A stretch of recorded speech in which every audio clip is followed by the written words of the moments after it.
할렐루야. 네, 반갑습니다. 오늘도 또 하나님께서 기뻐하시는 예배의 자리에 나오신 우리 사랑하는 성도님들 주님의 이름으로 환영하고 축복합니다. 한 분도 빠짐없이 모두가 다 하나님의 풍성한 은혜를 마음껏 누릴 수 있는 복된 시간이 되기를 소원합니다. 오늘 우리가 창세기 16장 1절부터 6절까지의 말씀을 우리가 함께 읽었습니다. 본문의 말씀을 가지고 하나님의 때를 기다립시다 라는 제목으로 같이 말씀을 같이 살펴보면서 은혜를 나누고자 합니다.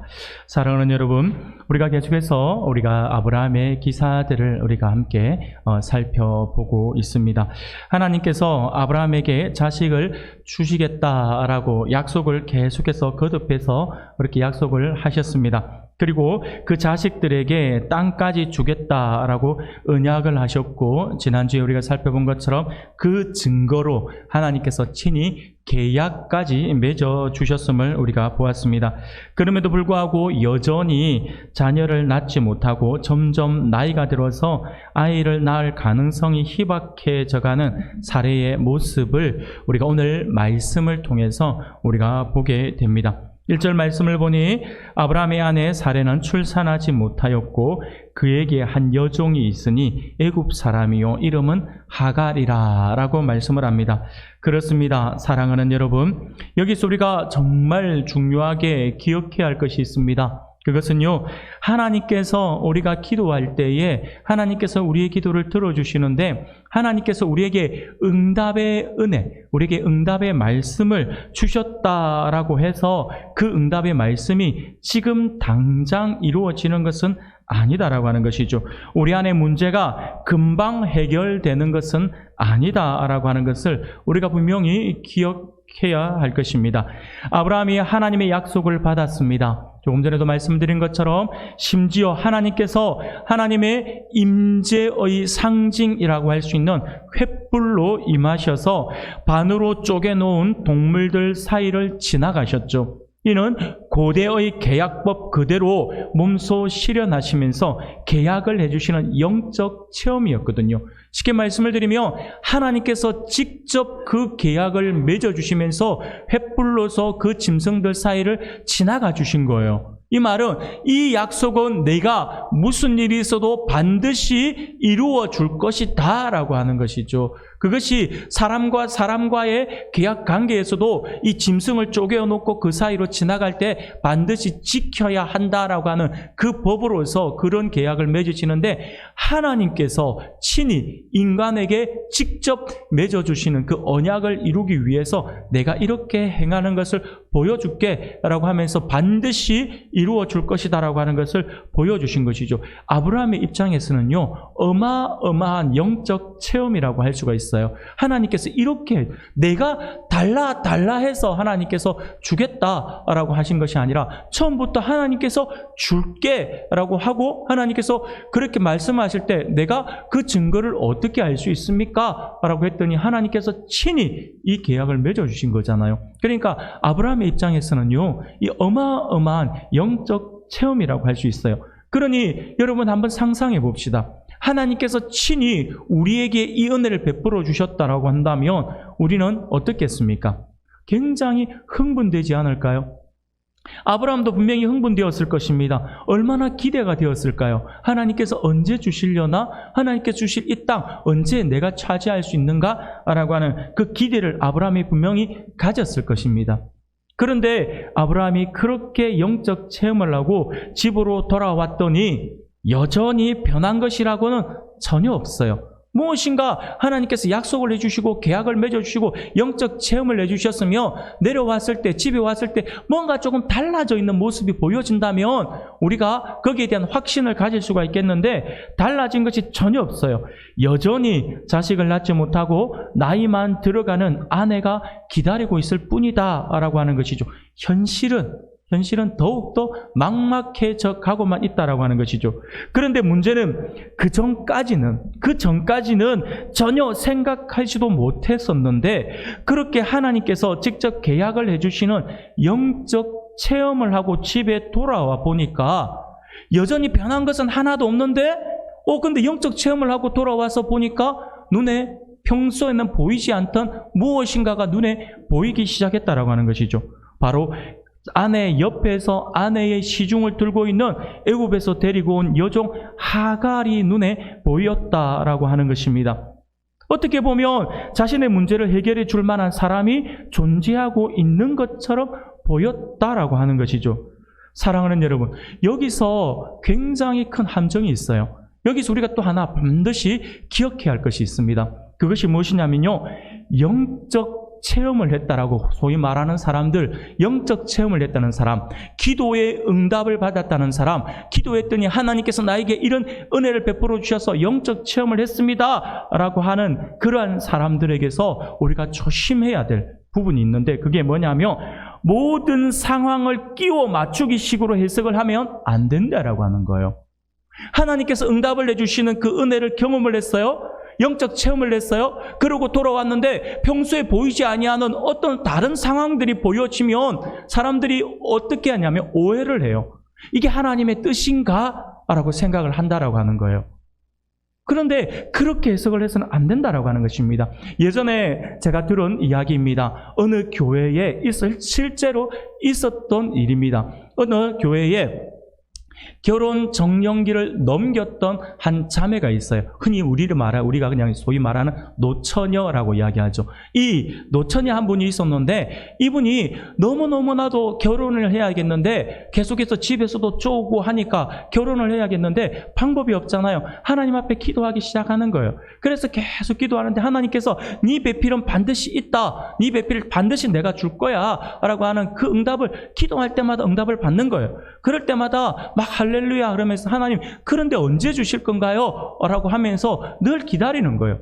그런데 문제는 그렇게 기다리면 기다리면서 하나님께서 주실 때까지 기다리면서 있으면 되는데, 문제는 뭐냐면 그렇게 응답을 받고 나서부터 이 자매의 눈이 달라지는 거죠.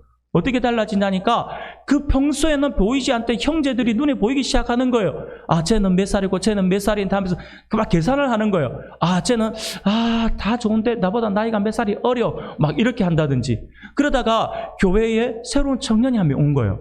오니까 하나님 앞에 기도하기 시작하는 거예요. 하나님, 이 청년입니까? 막 그러면서 심지어는요, 그 교회 총각 전도사가 새로 부임을 했는데, 그 새벽 기도의 시간에 그 전도사 뒤에 앉아가지고 이 남자가 맞습니까? 하면서 기도했다잖아요.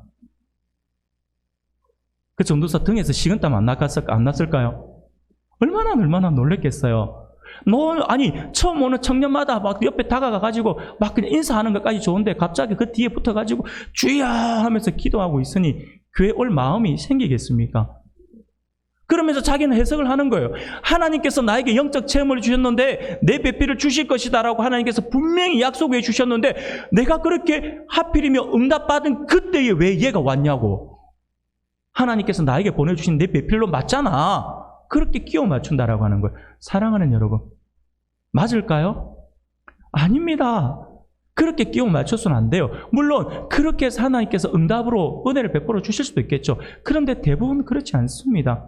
하나님께서 주시는 응답의 은혜는요, 하나님의 때에 맞춰서 하나님께서 주시는 것이지, 자꾸 내 시각으로 막 쳐다보면서 잣대를 들이대면서 끼워 맞추는 거예요. 아, 이거 그래서 하나님 주신 거네 하면서 막 끼워 맞추면서 봐라, 맞잖아 라고 접근을 해서는 안 된다라고 하는 것이죠. 그것을 조심해야 합니다. 지금 아브라함의 상황이 딱 그 상황이라고 하는 것이죠. 사랑하는 여러분, 우리가 기다리지 못하면요, 우리의 조급함이 생겨요. 우리 안에 기다리지 못하면 우리 안에 조급함이 생기는데, 이 조급함이 굉장히 위험합니다. 어떻게 위험하냐면요, 하나님을 보지 못하고 나를 보게 만든다라고 하는 거예요.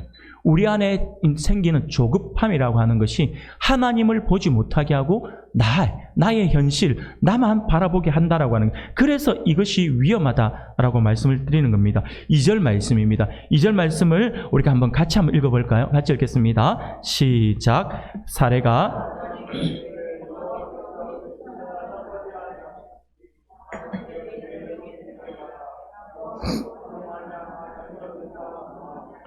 아브라함이 사레의 말을 들으니라. 아멘. 사랑하는 여러분, 사례는 나이가 들어서 아이를 낳을 수 없다라고 판단을 했어요. 내 현실을 보니까 조급해지니까 내가 하루하루가 다르다라고 하는 것이죠. 지금 우리도 그러잖아요. 우리도 여러분들 1년이 지나면 어제가 다르고 오늘 다르구나. 1년, 2년, 1년이 몸이 달라지는구나. 이런 게 우리가 흔히 연세 드시면 계속 이런 이야기들 하잖아요. 이것처럼 지금 사례가 그것을 지금 체험하고 있는 것이죠. 그러면서 이 조급함 때문에 자기만 보는 거예요. 자기를 쳐다보면서 자기가 아이를 낳을 수 없다라고 하는 그 판단이 들어서기 시작합니다. 그리고 자신의 몸종 하갈은요, 젊고 건강해 보이잖아요. 그녀를 통해서 하나님께서 자식을 주실 것이다라고 그렇게 생각을 했다라고 하는 거예요. 사랑하는 여러분, 지난번에도 말씀을 드린 것처럼 고대 근동 사회에서는요, 대를 이을 자신이 없다라고 하는 것은 곧 그 가문의 몰락을 의미했어요. 이게 고대 근동 사회에만 있었던 것은 아니죠. 우리나라에도 있었잖아요. 얼마 전까지 조선시대만 보더라도 아이를 낳지 못하고 특히 아들을 낳지 못하면 그렇죠? 쫓겨나는 하나의 빌미를 제공하는 것이다 라고 그런 이야기들 많이 해왔지 않습니까? 그것처럼 그 시대에도 그랬어요. 가문의 몰락을 의미했기 때문에 이를 잘 알고 있었던 사례는요, 아브라함 가문을 세우는 일은 비록 자기가 희생해서라도 아들을 갖는 것이라고 생각을 했다라고 하는 것이죠. 그래서 아브라함에게 그의 몸종인 하갈을 취하여 아들을 얻어서 대를 잇도록 하고자 이렇게 생각이 들어서 지금 그 이야기를 하고 있다라고 하는 것입니다. 사랑하는 여러분, 그런데 이것은요, 사례의 아주 큰 문제라고 할 수가 있습니다. 왜 이게 큰 문제냐면, 본인은요, 가문을 위해서, 집안을 위해서 내가 희생해야지라는 하는 생각을 했다라고 할 수 있겠지만, 실상은 그렇지가 않아요. 우리가 전체적인 그림에서 볼 때 어떤 부분에서 사례가 가진 가장 큰 문제라고 이야기할 수 있냐면요, 나의 생각과 나의 힘으로 하나님의 역사를 이루려고 하고 있다고 하는 것이죠. 하나님께서 이루시겠다, 하나님께서 자녀를 주시겠다라고 약속을 하셨으며 하나님의 뜻과 하나님의 방법대로 하나님께서 이루어 주실 것인데, 얄팍한 인간의 생각에서는요, 내가 하나님의 그 사역을 돕는다라고 생각을 하는 거예요. 그래서 내가 이렇게 하면 하나님께서 어쨌든 아브라함의 씨를 통하여서 자녀를 주신다고 했으니 그 씨를 받을 수 있는 이 여종을 보내는 게 맞지 않는가라고 하면, 자기가 무언가를 하려고 마치 하나님의 뜻에, 하나님이 다 이루어놓은 그 뜻에 숟가락 얹어 가려고 하는 이런 어리석은 생각을 한다라고 하는 것이죠. 이게 지금 우리가 볼 때 사례는요, 자기의 희생의 마음에서 생겼다 할지라도, 그러나 이것은요, 하나님을 자기가 무슨 자격으로 하나님의 사역을 돕는다라고 하는지 모르겠어요. 지금 그것이 사례의 문제였다라고 하는 것이죠. 인간의 이 어리석음이 빚어낸 이 비극의 시작일 뿐이다라고 하는 것입니다. 사랑하는 여러분, 사실 젊고 건강한 여자를 통해서 아이를 낳는 일은 누구나 다 할 수 있는 일이지 않습니까?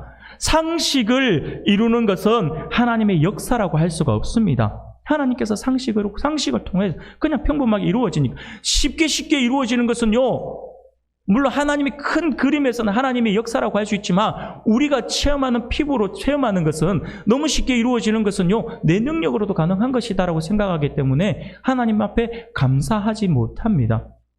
그렇기 때문에 상식을 이루는 것은 하나님의 역사라고 말을 하기가 좀 어려운 것 같아요. 아이를 낳을 수 없는 상황에서 아이를 낳게 하는 것이 하나님의 역사이고 하나님의 기적이라고 그렇게 말을 할 수 있지 않겠습니까? 지금 사례는 불가능을 가능케 하시는 하나님을 보지 못하고 나이 들어 아이를 낳을 수 없는 자신만을 보고 있으며, 결국 자신의 생각과 의지로 하나님의 뜻을 지금 이루려고 하고 있다라고 하는 것이죠. 이것이 사례 안에 있었던 문제였다라고 할 수 있습니다. 그리고 이러한 모습은요, 미안하지만 죄송하지만 오늘 우리들에게도 너무나도 쉽게 볼 수 있는 모습이라고 할 수가 있습니다. 사랑하는 성도 여러분, 기본적으로 기독교는요, 나를 보는 것이 아니라 하나님을 보는 것이에요. 우리의 신앙은 나를 보는 신앙이 아니라 하나님을 바라보는 신앙이다 라고 하는 것을 반드시 기억할 수 있기를 바랍니다.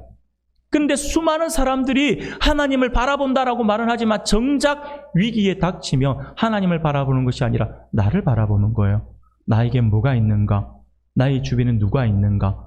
나의 배경은 어떤가? 막 이런 것들에 너무 많은 관심을 가진다라고 하는 것이죠. 하나님은요, 저 뒷전에 가 있어요. 한번 생각해 볼까요? 80세 우리 모세 이야기를 한번 들어볼게요. 80세 된 노인을 이스라엘의 지도자로 쓰시는 하나님이시잖아요. 그 하나님을 우리가 볼 수 있어야 합니다. 현실적인 모습에서는 가능하지 않잖아요. 그런데 하나님께서 하시니까 가능하다라고 하는 거예요. 하나님께서는요, 40세에 바로의 궁에서 나와서 40년 동안 광야에서 양을 치고 있었던 이 80세의 모세를 택해서 이스라엘 민족을 해방시키는 그 역사를 이루셨어요. 여러분 한번 생각해 봅시다. 우리말에 10년이면 강산도 변한다라고 하는 말이 있잖아요. 그러면 이 원리대로 한다면 모세가 바로궁을 도망쳐서 나올 때 나이가 40세였으니 지금 하나님을 만났을 때가 80세잖아요. 40년의 시간이 지나간 거예요. 그러면 강산이 4번 바뀌고도 남는 시간이다라고 할 수가 있겠죠. 여러분, 말이 40년이지 이 40년의 세월이면요, 우리의 기억력의 한계로 인해서 우리가 정말 강한 인상을 주었다라고 한다면, 그래서 그것이 평생 잊어지지 않는 사건이라고 한다면 그 기억은 오래 남을 수 있겠지만 별 대수롭지 않게 여겼던 기억들을, 그게 40년 동안 기억이 납니까? 안 나요. 그 사이에 다 잊어버려요. 다 잊어버리는 거예요. 40년 전에 있었던 일을 내가 다 어떻게 알고 있냐고요. 아주 임팩트 있는 그런 어떤 강력한 그러한 기억이라고 한다면 그거 기억하지. 그때 네가 무슨 말 했는지 막까지 기억하는 사람도 있겠죠. 근데 대부분은요, 40년 전의 일들은 크게 기억하지 못합니다. 근데 하나님께서 모세와 어떻게 함께 하시는지를 우리가 조금만 살펴보면요, 우리가 쉽게 알 수 있는 것이 그거예요. 40년이란 시간이 지났어요. 40년의 시간이 지나서 이제 모세가 하나님의 말씀을 받아서 바로궁을 찾아가야 되는 거예요. 그런데 모세를 기억하는 병사들이 없잖아요. 여러분 생각해 보세요. 모세가 바로 왕궁을 도망칠 때 나이가 40년이고 40년 뒤에 지금 다시 바로궁을 가는데, 그때 문을 지키고 있던 문지기 병사들이 40년 동안 문을 지키고 있었을까요? 아니겠죠. 40년이면 모든 것이 다 세대 교체가 되고 사람들이 다 바뀌었겠죠. 그러면 허름한 옷을 입고 웬 허름한 옷, 죄송합니다 이런 표현에서 좀 거지 같은 그런 옷을, 누더기 옷을 입고 나타난, 지팡이 하나 들고 수염 길게 길어가지고 나타난 할아버지 한 명 나타나가지고 바로를 좀 내가 봐야겠다라고 하면 이 군사들이 바로 이 모세를 알아보고 와, 모세시여 하면서 얼른 들어오십시오 이렇게 했겠습니까? 못 알아보는 게 정상이에요. 못 알아보는 게 정상이에요. 근데 만약에 기적과 같이 알아봤다 치더라도, 아니면 그렇게 전달을 했다 치더라도 바로에게 다가가서 보고를 하는 거예요. 왜 노인이 와서 당신을, 왕 임금님을 만나고 싶어 하는데 이렇게 이야기를 하는데, 이때 바로가 기억을 못했으면 어떻게 하겠어요? 그러면 그냥 그 자리에서 척결 심판 당하겠죠. 여러분, 저는요, 모세의 이 모습만 보더라도 하나님이 얼마나 지금 지키시고 도우셨는지를 볼 수 있어요. 모세가 바로 앞에 가는 그 과정이, 우리는 성경에는 그냥 단순하게 바로 앞에 섰다 이렇게 되어 있지만 그 과정 하나하나만 보더라도 하나님의 도우심과 하나님의 간섭이 있었기 때문에 가능했다라고 하는 것이죠. 철저하게 하나님께서 예비해 두신 그 길을 모세가 가게 되었고, 결국 바로 앞에 섰어요. 아무 제재 없어요. 성경은요, 너무나도 당연하듯이 모세가 만나고 싶으면 언제든지 만날 수 있는 사람처럼 묘사를 하고 있어요. 마치 호주머니에 있는 내 동전 하나 꺼내보듯이, 내 호주머니에 있는 폰 하나 꺼내보듯이 언제든지 내가 만나고 싶으면 만날 수 있는 사람이 바로 왕인가요? 아니죠. 그렇게 만날 수 있는 왕이 아니에요. 그런데도 성경은 마치 그렇게 쉽게 표현하고 있어요. 이게 뭡니까? 하나님께서 하시는 일이에요. 하나님께서 하시는 일은요, 너무나도 당연하게 느껴질 만큼 우리에게 그렇게 피부로 와닿고 있는데, 그럼에도 불구하고 우리는 그것을 모를 때가 너무나도 많다라고 하는 것이죠. 그러니 자꾸 우리가 우리의 모습을 바라본다라고 하는 거예요. 예수님의 제자들의 모습은 어떻습니까? 베드로를 포함한 제자들은요, 세상적으로 보면 자랑할 것이 하나도 없는 사람들이지 않습니까? 배우지 못했고 내세울 것이 하나도 없는 그들이잖아요. 그런데 그들을 하나님께서 쓰시니까, 그들과 함께 하시니까 그들을 통하여 세계의 역사를 바꾸어 놓지 않습니까? 하나님이 하시는 방법이에요. 사울이 바울 된 것도 그래요. 예수님을 믿는 사람들을 핍박하던 사울이 오히려 예수 그리스도를 위해 죽겠다라고 고백하는 사도가 된 것. 이것은요, 하나님의 역사가 아니면 절대로 불가능합니다. 사람이 쉽게 변하던가요? 안 변해요, 안 변해요. 오죽했으면 사람은 바꿔 쓰는 거 아니다는 말까지 이야기할까요? 아니라니까요. 그런데 바울은 어떻습니까? 완전히 바뀌어버리잖아요. 핍박하던 사람에서 오히려 이제 증거하는 사람이 되어버리잖아요. 하나님이 하시는 일이에요. 하나님께서 어떻게 우리 안에 역사하시는지를 우리가 볼 수 있어야 한다고 하는 것입니다. 사랑하는 성도 여러분, 그러므로 우리는요, 어떠한 경우에도 나를 보아서는 안 됩니다. 나를 보면요, 자신을 보면 소망이 없어요, 소망이. 나와 함께 하시는 분이신 하나님만을 우리가 바라보아야 합니다. 그래야지만 우리에게 소망이 있어요. 우리에게 희망이 있고요. 앞으로 더 큰 꿈을 가질 수가 있어요. 지금 현실적으로 나의 모습을 보면 미래가 안 보이잖아요. 막막하잖아요. 그런데 우리가 그런 나의 모습을 보아서는 안 된다고 하는 것이죠. 하나님만 바라볼 때에 우리는 소망을 가질 수 있습니다. 사랑하는 여러분, 그러나 이 모든 불가능을 가능케 하시는 우리 하나님을 보지 못하고 있는 이 사례의 모습 한번 보십시오. 하나님을 보지 못한 채 이 사례는요, 아브라함에게 여종과 동침하라라고 제안을 하고 있습니다. 지금 사례는 자신이 아이를 못 낳는 것에 대해서 미안함이 있는 거예요, 미안함. 그 미안함 때문에 지금 이 제안을 하고 있는 것이라고 볼 수 있습니다. 남편이 하나님의 약속대로 큰 민족을 이루어야 하는데 자신이 애를 못 낳고 있으니 스스로 괴로워하고 있는 것이죠. 하나님께서 계속해서 아브라함에게 자녀를 줄게라고 이야기했을 때에 아브라함이 그 이야기를 아멘 하면서 자기만 받고 있었을까요? 아니겠죠. 그 말씀을 받았으면 계속해서 아내 사례에게 이야기를 하겠죠. 하나님께서 우리에게 자녀를 준대요. 우리에게 자녀가 생긴답니다. 그러니 기다립시다. 이런 이야기 했겠죠. 그런데 이 사례는요, 1년이 지나갈 때마다 아브라함이 그 이야기 할 때마다 자기의 마음이 너무 아픈 거예요. 왜냐하면 자기 몸을 자기가 잘 아니까요. 그러니까 자기 몸에 아이를 가질 수 있는 이 몸의 모든 부분들이 이제 조금씩 정지되고 있다라고 하는 것이 느껴질 때마다 얼마나 마음이 미안했겠어요. 그 미안한 마음에 괴로워하면서 지금 이 이야기를 던지고 있는 것이죠. 그래서 미안한 마음에 그냥 어떻게 보면 제가 볼 때는요, 그냥 툭 던진 이야기 같아요. 툭 던지듯이 여종과 동침해서 자식을 얻으라라고 그렇게 이야기를 하고 있는 것 같습니다. 그런데 너무나도 놀랍게도 이 사례의 제안에 이 아브라함이 어떻게 반응을 하느냐라고 하는 거예요. 오늘 성경 말씀을 보니 뭐라고 이야기합니까? 아브라함이 사례의 말을 들으니라. 이 들으니라고 이야기가 귀로 들었다 이야기가 아니에요. 그것을 듣고 실천했다라고 하는 거예요. 마치 지금 분위기를 보면요, 아브라함이 사례의 말을 들으니라. 이 말은요, 아브라함이 마치 기다리고 있었던 것 같다는 느낌이 든다니까요. 마치 기다렸다는 듯이 하나님께 기도 한번 안 해보고 아내의 의견에 동의해버린다라고 하는 것이죠. 아내가 그 이야기 하니까, 네, 여자의 말 듣고 못 되는 것이 없겠죠. 여자 말 잘 들어야지 내가 당신의 말을 듣겠습니다. 막 이러는 거죠. 바로 듣고 바로 그 말에 바로 동의해버리면서 따라버리죠. 저는 말씀을 보는 순간 이때 아브라함이 이렇게 행동했을 때 사라의 기분이 어땠을까라는 생각이 들더라고요. 어이가 없지 왜 않았을까 싶은 생각이 들어요. 아니 이 남자가 지금 툭 던진 말에 이렇게까지 평소에 지금 마음에 두고 있었던 건가? 막 이런. 근데 툭 내뱉은 말이 있으니까 거기에 대해서 뒷말은 못 하겠고 막 쳐다보면 어이없이 쳐다보고 있었지 않았을까라는 생각이 듭니다. 사랑하는 여러분, 적어도 아브라함이 믿음의 사람이라고 한다면 하나님께 기도하면서 물었어야 했습니다. 그렇게 하나님 앞에 묻고 하나님 앞에 하나님의 뜻이 맞습니까? 라고 물어봤어야 합니다. 그리고 하나님께서 약속하셨으니 나는 하나님께서 당신을 통해 사레에게 당신을 통해 자녀를 주실 것으로 믿어요. 그러니 우리 쓸데없는 소리 그만하고 우리 조금 더 기도하면서 기다려 봅시다 라고 그렇게 사레에게 이야기를 해 주었어야 합니다. 그런 말을 하면서 사레가 지금 미안한 마음에 던진 이 말에 이 아브라함이 위로를 했어야 한다라고 하는 것이죠.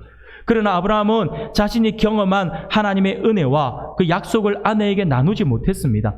하나님께서 당신을 통해 자식을 주실 것이다라고 사례를 위로하고 격려했더라면 오늘날 전 세계의 상황이 달라지지 않았을까라는 생각을 해보게 됩니다. 사랑하는 성도 여러분, 하나님께서 아브라함에게 원하시는 것이 과연 무엇이었을까요? 그것은요, 바로 기다림이었어요. 기다려라 라고 하는 것이 하나님의 뜻이었습니다. 하나님은 인간적인 방법으로 문제를 해결하지 말고 또한 눈에 보이는 현실과 타협하지 말고 하나님께서 하나님의 방법으로 역사하실 때까지 기다리기를 원하셨다라고 하는 것이죠.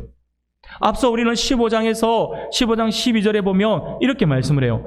해질 때에 아브라함에게 깊은 잠이 임하고 큰 흑암과 두려움이 그에게 임하였더니 라고 말씀을 합니다. 쉽게 말씀을 드리면 이 15장에서 하나님과 아브라함이 이 계약을 맺는 그 과정을 설명하고 있는데 지금 하나님께서 아브라함에게 동물을 쪼개어 놓으라고 말씀을 하시고 난 뒤에 그 계약의 당사자이신 하나님이 언제 그에게 임하셨냐고요. 언제 오셨습니까? 본문에 보면 우리 15장에 보면 해질 때에 오셨다라고 하는 거예요. 해질 때에 아브라함이 깊이 잠들었을 때에 하나님이 오셨다라고 하는 것이죠. 이 장면 하나만 보더라도 지금 아브라함은요 무조건 하나님께서 말씀하셨다 해서 당장 이루어지는 것이 아니라 하나님의 시간에 맞추어서 기다림이 필요하다라고 하는 것을 볼 수가 있었다라고 하는 것이죠. 이미 15장에서 하나님과의 계약 관계에서 기다림이 중요하다 라고 하는 것을 체험했던 사람이 아브라함이잖아요.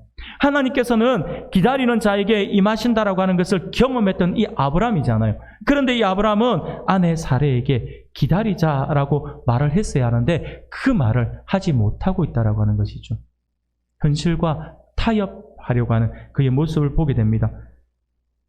너무나도 안타깝게도 아브라함은 사레에게 그 기다림에 대해서 전하지 못하고 또 다른 죄악의 불씨를 남기게 되는 것이 오늘 우리가 읽은 본문의 말씀입니다.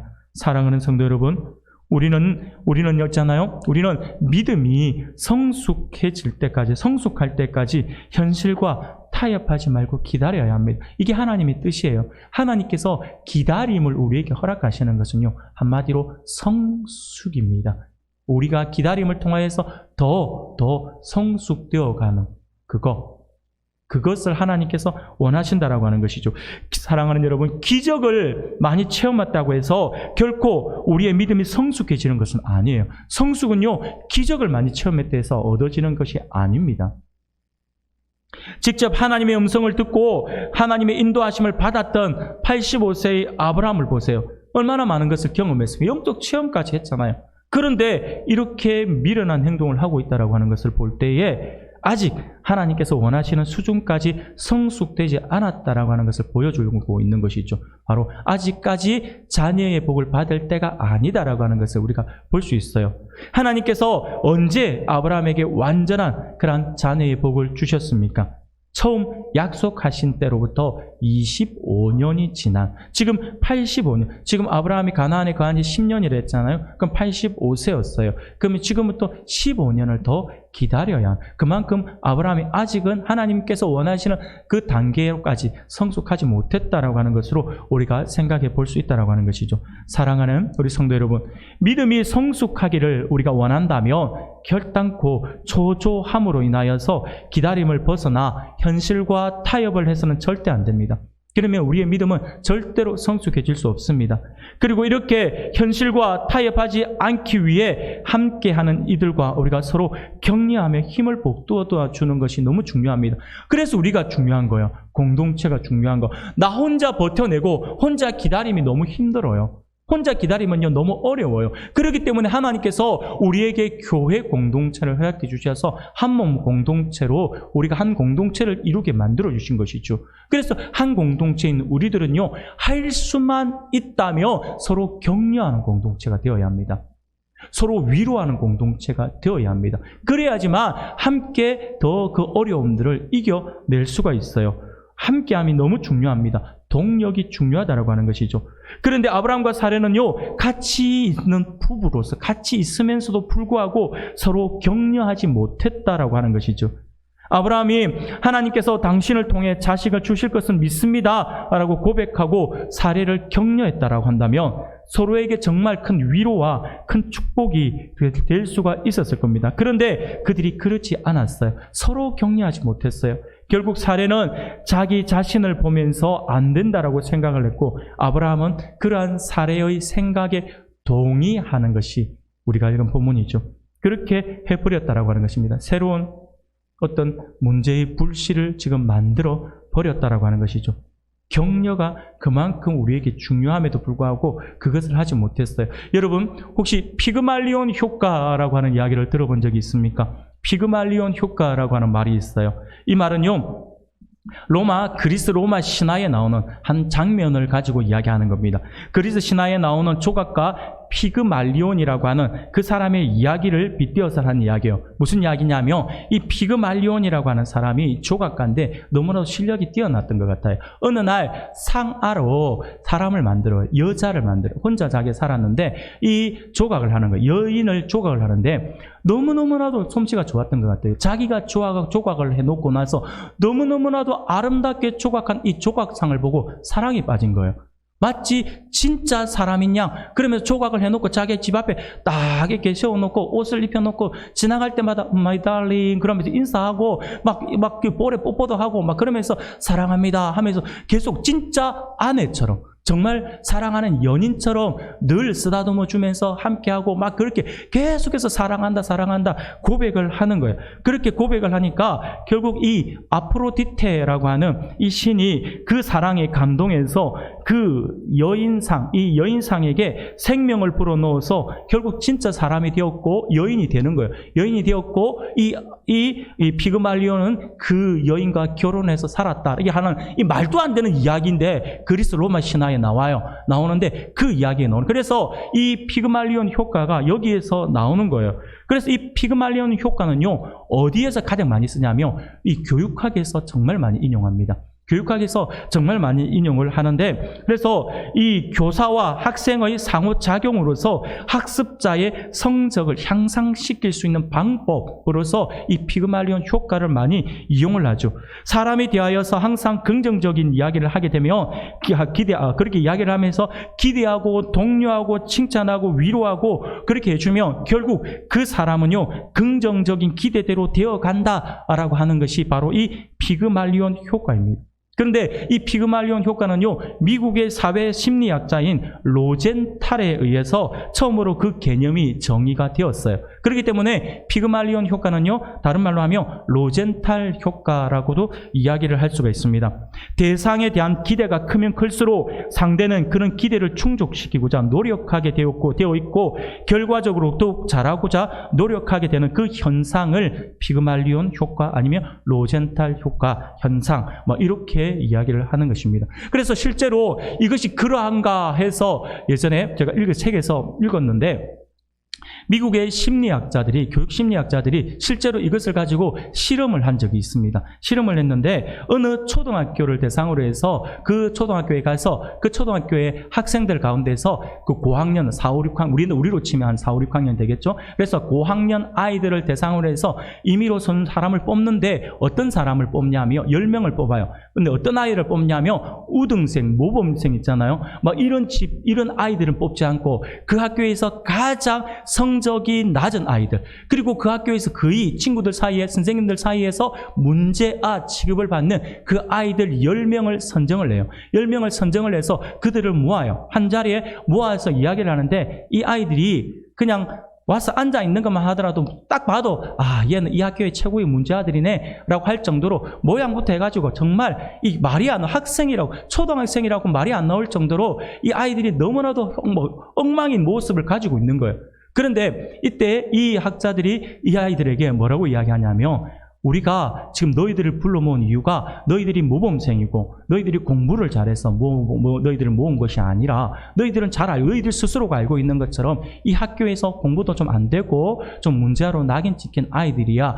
그런데 우리가 이 너희들의 어떤 생활 기록부라든지 너희들의 성격이라든지 이런 것들을 쭉 자료들을 살펴서 보니까 우리가 볼 때에 너희들은 비록 성적은 지금 떨어져 있지만 우리가 볼 때 너희들이 이 학교에서 가장 기대되는 아이들이다 라고 이야기를 하는 거예요. 그러면서 이 학교에서 가장 기대되는 아이들 10명을 뽑아서 불러 모았 그것이 너희들이야 라고 하니까 아이들이 막 그냥 코드슨밖에 뭐 더 치겠습니까? 그러면 말도 안 된다 하면서 막 그러고 있는 사이에 한 명씩 개인 면담을 하는 거예요. 개인 면담을 하면서 그러면서 하는 이야기, 그 아이 한 명씩 들어올 때마다 앉아서 사실은 10명 모두를 우리가 다 기대하는 건 맞아.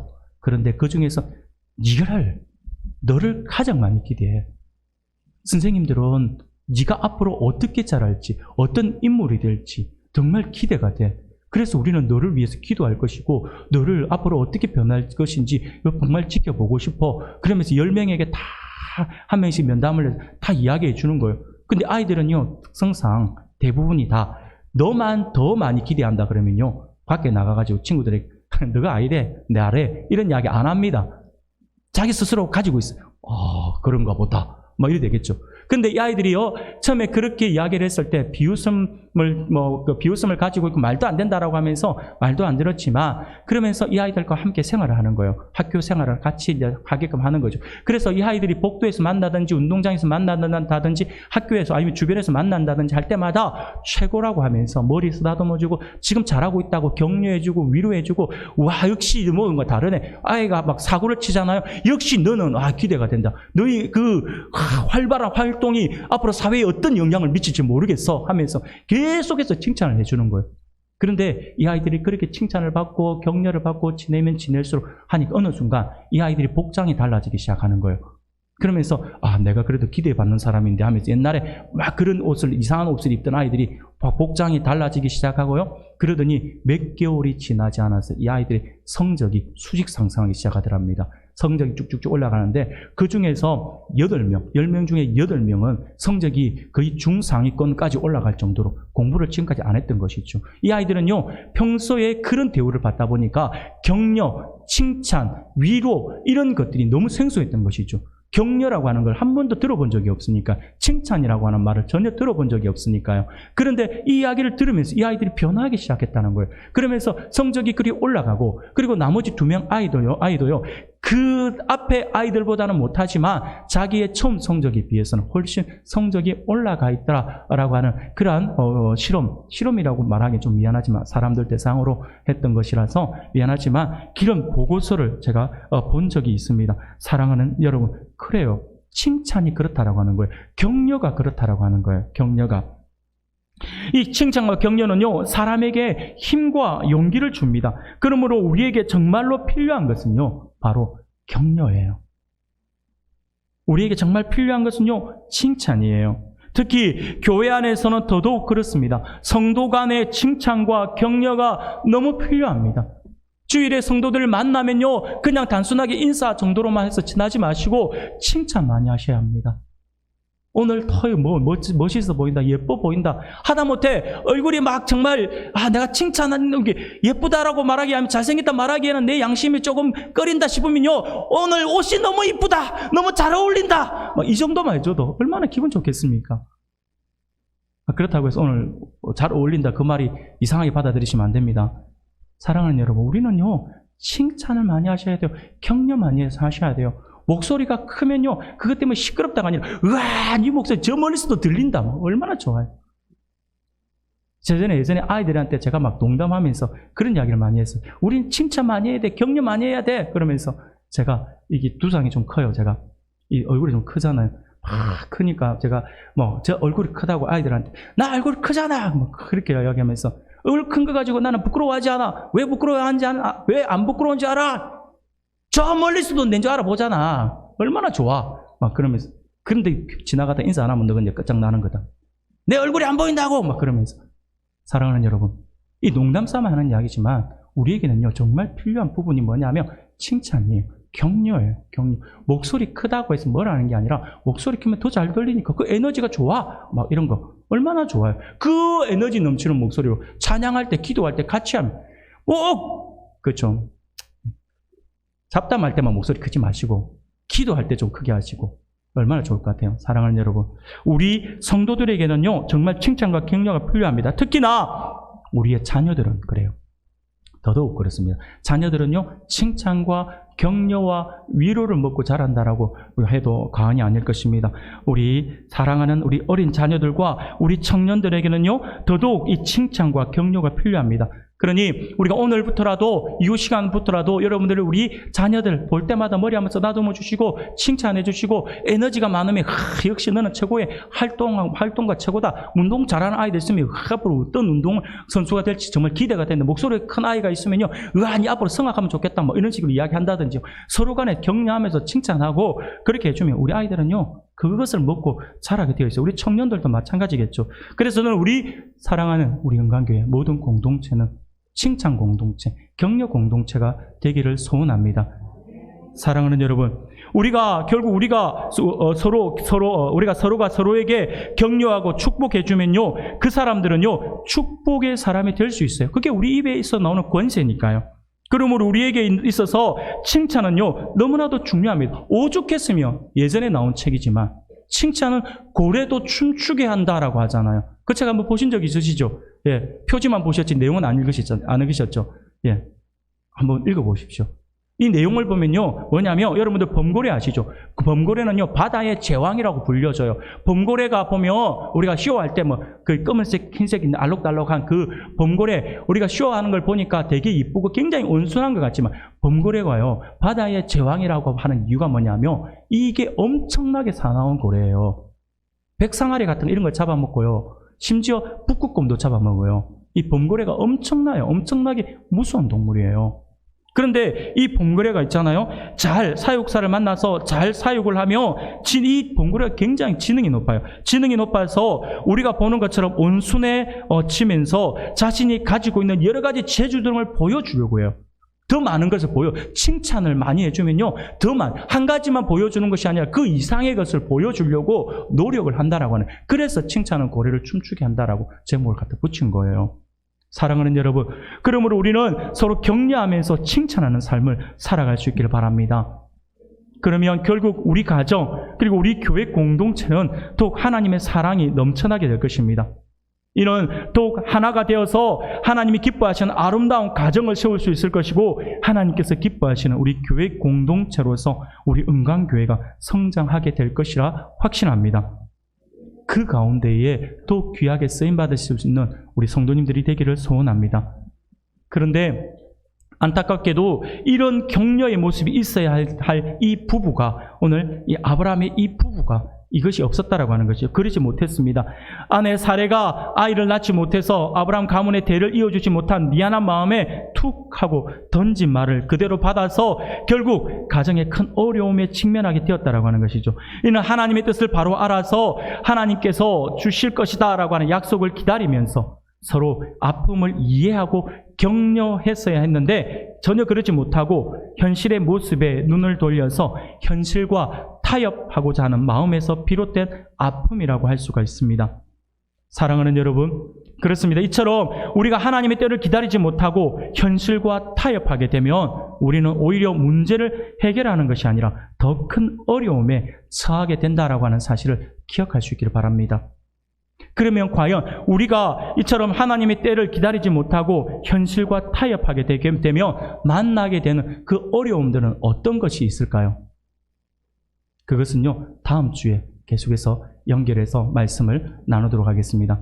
그 어려움들이 어떤 어려움인지 우리가 다음 주에 같은 말씀을 가지고 이후의 말씀으로 우리가 말씀을 나누도록 하겠습니다. 사랑하는 여러분, 아무쪼록 오늘 하나님께서 우리에게 주시는 말씀을 기억할 수 있기를 바랍니다. 하나님은 분명 우리를 향한 계획을 이루어 주시는 분이십니다. 하지만 그것은 우리의 기도에 응답해 주셨다고 해서 즉각적으로 해결해 주시는 것이 아니다라고 하는 것을 기억하시고 하나님의 때에 하나님의 방법으로 해결해 주심을 알고 기다릴 수 있기를 바랍니다. 하나님의 때를 우리는 기다릴 수 있어야 합니다. 이는 이 기다림을 통해서 우리의 믿음을 더욱 성숙시키고자 하는 하나님의 방법이다라고 하는 것을 기억할 수 있기를 바랍니다. 그러므로 우리는 하나님의 기다림의 때를 기다림으로써 초조해하지 말고 오히려 서로 사랑하고 격려하며 그리고 칭찬함으로 서로를 세워줄 수 있고, 그래서 우리 믿음의 공동체인 우리 은광교회를 더욱더 든든하게 세워나갈 수 있는 그 일에 귀하게 쓰임받을 수 있는 우리 모든 성도님들이 되시기를 주님의 이름으로 축원합니다.